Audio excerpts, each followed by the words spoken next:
Welcome to the Respect Podcast. I'm your host, Mike Domitrz from MikeSpeaks.com, where we help organizations of all sizes, educational institutions, and the U.S. military create a culture of respect. And respect is exactly what we discuss on this show, so let's get started.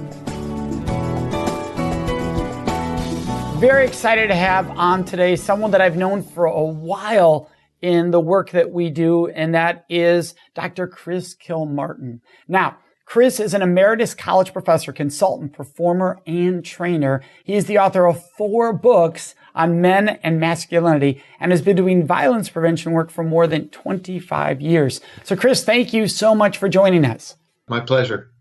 Now, what kinds of works have you done when it comes to gender education generally and violence prevention specifically? I mean, my major scholarly area is on men and masculinity. So I help men to understand the social pressures to behave and experience themselves in line with what the culture says they should be for the body they're perceived as having, and help them understand this cultural pressure to do that. But your reactions to that cultural pressure are widely variable. My mantra of late is it's very difficult to resist a pressure that you cannot name. So what I like to help men do is name that pressure of masculinity, and then we put them into a position to resist that pressure when conforming to it hurts somebody or conflicts with an important life goal or value. So that's just the basic gender education kind of stuff that I've been doing. I've been teaching an academic course in men and masculinity for more than 20 years and doing a lot of guest speaking on campuses and in military and companies. Specifically with violence prevention, I've done a variety of things, mostly, all around prevention. That's my expertise. I'm not, I know a little bit about a lot of things, but I'm not an expert, victim services and things like that. I'm much more of an expert of trying to cause something not to happen in the first place.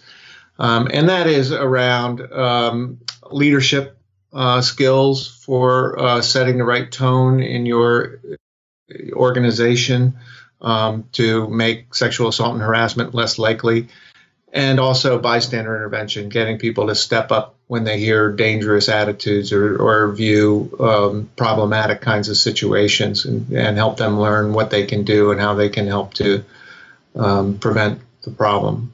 Now, Chris, since this is the Respect Podcast, so let's dive right into this element of, let's go back to men and their roles, because a lot of that has to do with respect. We create this image that men are supposed to be, this stereotype that men are supposed to be, and they're not able to be themselves. They're not able to explore full emotions. They're not able to explore their full creativity or whatever it may be. Therefore, there's a lack of respecting the human being, the human content that it can really be, because it's supposed to fit into this box. And when we do that, we disrespect the individual. Would you agree that's part of that work? I would absolutely agree that that's part of the work, and a big part of it is to help and understand that a lot of what they're being asked to do is about a performance. It's not so much about who they actually are, but how they're socialized to perform, and that other men are performing as well, but we don't see we don't see them as performing so much as we think that's who this person actually is. And my own research is that, when men are in stereotypical all-male groups and they're calling women by animal names or the names of their genitals or making derogatory jokes, most men don't like that.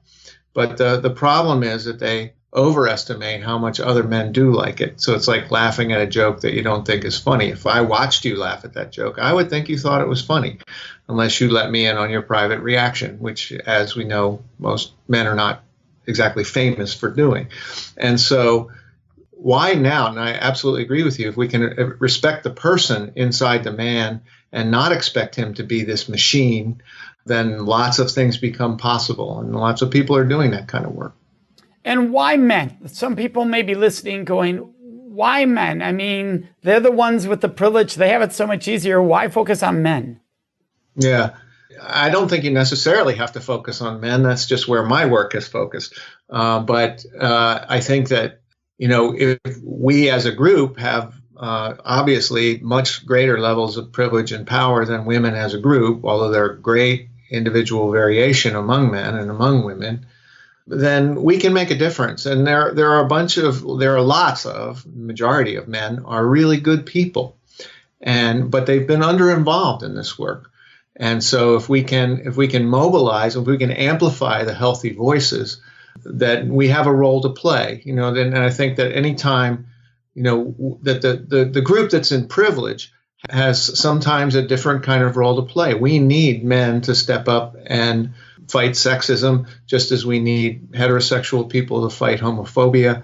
We need rich people to work against economic inequality. We need cisgendered people to work against transphobia. I mean, there are people in the majority population have to be, for us to all solve these problems, we have to be good allies to people in the more marginalized populations. Absolutely. And you brought up a good point earlier about men are not allowed to show these vulnerabilities, these honest moments, these expressions. And there is a difference gender-wise of what is acceptable, at least in westernized culture of the world. Women, it would not be uncommon for a group of women to joke around about breast size. Right? Mm-hmm. That would not be a surprise. But you would almost never hear a group of men have any kind of conversation about penis size of themselves. Right. Right? That you would, unless it's a bragging of, who's the largest, but there's not going to be this honest conversation where you may find that amongst those who identify as women, you may find that more likely to happen. Is that the kind of being willing to be honest and open that we're talking about? Or is that farther down the road? Are there some opening steps first before somebody can feel that kind of vulnerability on the human body, which men never talk about on a vulnerable level typically as a society? I don't mean individual men, but as a society, we don't talk about from a place of vulnerability. Yeah, and I think that we can make spaces, and there are people who do make spaces for men to explore the depth of their feelings about themselves. That what I've seen a lot lately is these assumptions that men are simple, or that men, especially when the Me Too movement started to take off, I saw these people on social media saying things like "men suck," and which is, shorthand for men lack morality.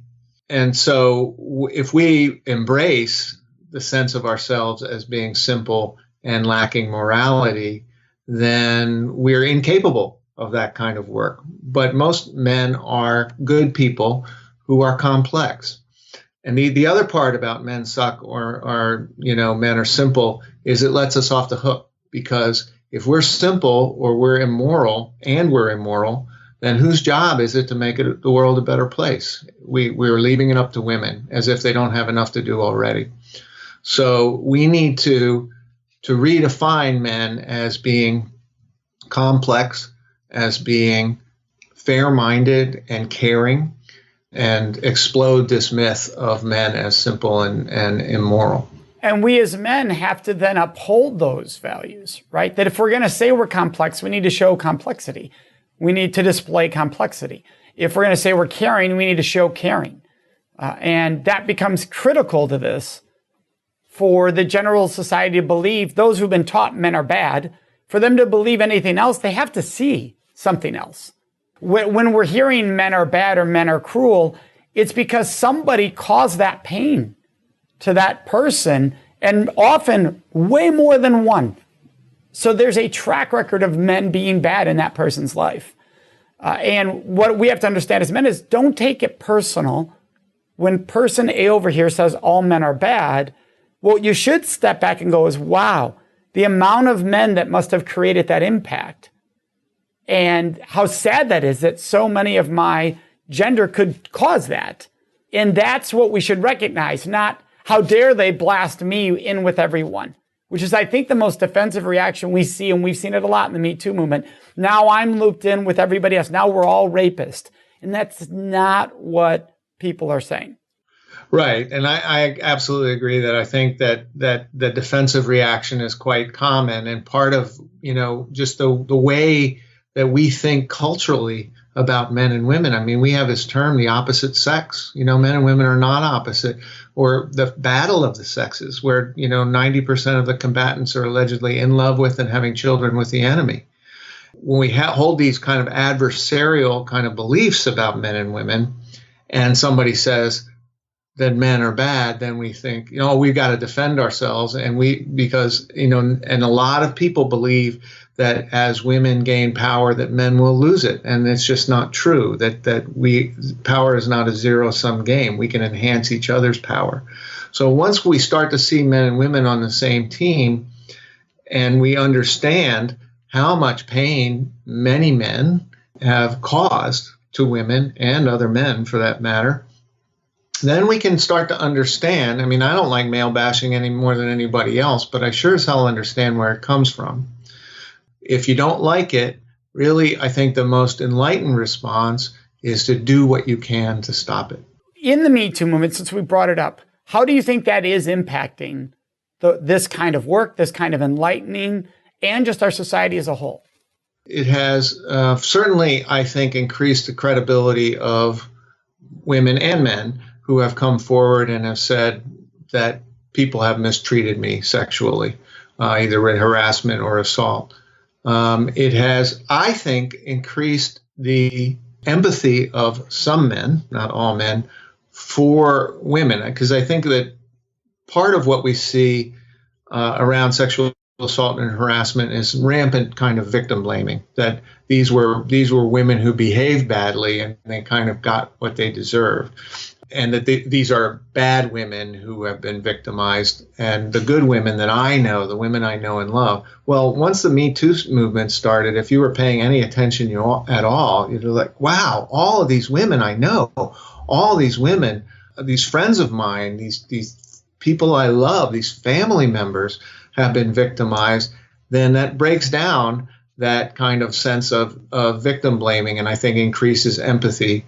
Because I think if you think in a victim blaming kind of way, there are victims like them and victims like us, and victims like us are, for instance, victims of random violence. I could have been in Parkland High School, I could have been in the Twin Towers, I could have been at Virginia Tech. We can't distance ourselves psychologically from those kinds of victims. What we can with victims of interpersonal violence to say, well, I wouldn't have been stupid enough to be married to that person or get that drunk or have that poor judgment. And I think we have to move to a place where we understand that all victims are victims like us. And so I think the Me Too movement have been really good for building empathy in not all men, but some men, and an understanding of how rampant this problem is. Well, yeah, and you bring up an important part, which is we try to say, well, that's them, not me, right? I wouldn't have been there. And a reason a lot of people do that, for our listeners to understand, is self-defense. Yes. If I believe I wouldn't be there, I can feel safer in my day-to-day life because I don't have to fear this crime happening to me. If I think that could have been me, now I might live in fear, and I don't want to live in fear. So it's easier to blame the other person and say they did something I would not do, therefore I do not need to worry about this. This is shown in research on juries when they look at sexual assault, and jurors don't convict the rapist in what appears to be a blatantly obvious case because the jurors subconsciously want to believe, well, I've been in that same kind of situation, and so I don't want to believe that could happen to me. So subconsciously, I'll say they must have done something different than I would have done, therefore I'm safe. Right, and I think that's absolutely right. It's a security operation. So I'm going to find one thing that person did and attribute the attack to that, and then if I avoid that, and victims do this themselves, right? If I don't do that again, right? I always tell people, you don't bother blaming the victim. They're usually experts at it. They don't need any help from you. The other thing that you hear is, if I had been there, here's what I would have done. And I saw this on social media around sexual harassment. Women saying, I've never been harassed at work because those men I work with know that if they had done that, I would have slapped their face. This is known as a post-diction. It's the opposite of a prediction. It's after the fact saying what you would have done. We have tons of research over years in psychology. Post-dictions are notoriously unreliable. You don't know what you would have done because you cannot experience the kind of social pressure of the moment that would have happened. You can imagine what it would have been like, but you have the luxury of hindsight and taking apart a situation and forming a strategy that a person in the moment doesn't have. And so the other layer of victim blaming is this post-diction, this belief that I would have acted differently, when you actually have no way of knowing how you would have acted. Well, and I think that's brilliant because we all do that, regardless of the topic. What I mean by that is if you say to somebody, if somebody said something highly inappropriate in front of you, would you say something? Like 90%, maybe 80% of people go, oh yeah, I'd say something. And then you have been with that person when somebody in the group has said something highly inappropriate and they didn't say anything. So it's easier to preach our values, our morals, and our strong character than it is to exercise it 100% of the time the way we'd like to. We're human. No one is going to always speak up, is going to always do the right thing in a tough situation. No one. But so I think it's so brilliant that you bring up that post-diction because we live that on our daily basis. Many of us. I mean, all people do to some degree. We know that we can help people to be prepared for situations like that by practicing them as well. So, how many times have somebody said something that bothered you and you think, well, this would have been a good thing to say. You think about that about 2 days later. What I always tell people to do is to put it in your pocket because you might be able to use it later on. But the other thing, this is a really simple technique that you can learn. When you hear somebody say something inappropriate and you can't muster an articulate response, just ask the person to repeat it. I'm sorry, what did you say?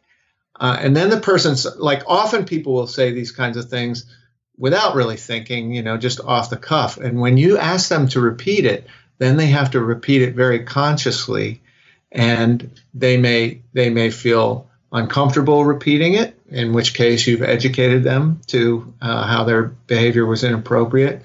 They may say it again, but at least you're making them make a really conscious decision to say or do what they said. Well, and I love that the tone you just did that with, that you taught us to do that with, was brilliant because you didn't do a tone of, oh, I'm sorry, I couldn't hear you. It was, excuse me, what did you say? like that right away tells someone, uh-oh, they're surprised I made that statement, right? And so it does send a red flag out. Like, did you just say what I think you said? Because I'm surprised. What you're subtly doing there is I'm surprised you would say that, which is actually holding, and this is what I teach people too. Say to people, wow, I don't think you meant what you just said because I know you. This doesn't reflect how I know you to be. And I know some people don't have those words sometimes, which is why you teach it that way, which is when I don't have the words. I love it. Now, speaking of fears and reacting to fears, a common one nowadays is this fear that I'll be falsely reported. That because of what's happening in the world, I'm walking around and I'm afraid someone's going to false report me. How do you help people understand the fear of false reports? Yes. And thank you so much for using the word report instead of accusation or allegation. Because I think that we get in trouble when we start to use these legalistic words. And often when I hear the word allegation, I think, oh, a person's lying. The report is a much more neutral term. It's a much less judgmental term. So I think that we need to use that language. The reality is sometimes people do lie, but people overestimate how often that happens. And so the myth of false reporting, a myth does not have to be completely untrue for it to be a myth. The importance of a myth is how it operates. And how the myth of false reporting operates is to make the disbelief of the person reporting the default option, right? That we're going to make the assumption, and many law enforcement people do this until they've been trained out of it. They make the assumption that the person is lying because the story doesn't add up. Well, if I were going to lie, I'd make a really good story, or if I say, well, we got drunk and we were kissing consensually, and make it sound like the kind of situation where it's hard to believe. Why wouldn't I say the person held a gun to my head? And, why wouldn't I make it the kind of salaciousness, almost salacious, the kind of egregious rape story that people tend to believe. So, their estimates are between 2 and 8%. I certainly believe they're closer to 2%. Well, let's pause there. I think that's so important because that's the numbers I share too. That's 2 to 8% of reported. This is key here because only a third to a tenth are reported. So if you do 2 to 8% of what is actually a third to a tenth, you're actually talking about like 0.3% to about 3% at the high end of cases. And what I think is important for people to realize there is understanding that we are talking about 97% of the time. That means the survivor is speaking total truth, 97% of the time. So why are you focusing on the 3? Why? Because TV and the media, when they get that 3%, runs with it, right? And everybody goes, proof, I don't need to worry about the topic. Isn't that really what's caused this myth? Yeah, I mean, my estimation, and it's just an estimation, that for every false report of a sexual assault, there are about 475 unreported assaults. So you tell me which is the bigger problem. And if you're focused on these rare false reports, and we have to acknowledge it would be a horrible thing for somebody to say that you did something, a felony. Yeah, and a false report is horrible for everyone. It's horrible for survivors. Yeah. The fact that you're focusing on that tells me who you are identifying with, right? You're identifying with the person being reported rather than the victim. So we have a huge problem with unreported rapes because we're doing better with this, but we're not very good at supporting victims who come forward and making them feel safe to report. We're doing better. What are some key steps we can do to help people recognize sexism and to speak out? So what are some steps you give groups you work with about, hey, here's how to notice, here's how to catch, here's the action step to take? Well, one of the things is to help them understand that if you're bothered by sexism, you're not alone.